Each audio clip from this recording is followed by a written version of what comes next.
атындағы орта мектебінің 3 Г сынып оқушысы Тұрғын Кәусар. Абай өлеңдері.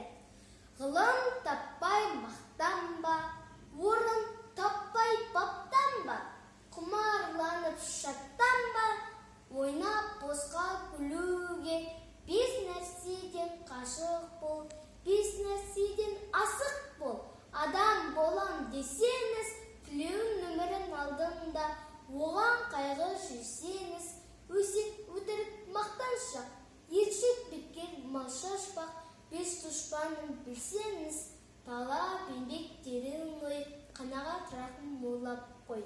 Жамандық көрсең нәфрәтлі, суытып көңіл тыйсаңыз, жақсылық көрсең ғибратлы, оны ойға жисаңыз, ғалым болмай немене, балалықты қисаңыз, сізге ғылым кім берер, жанбай жатып сүнсеңіз, дүниеде өзі, малда өзі, ғылымға көңіл берсеңіз, білгендердің сөзіне махаббатпен ерсеңіз.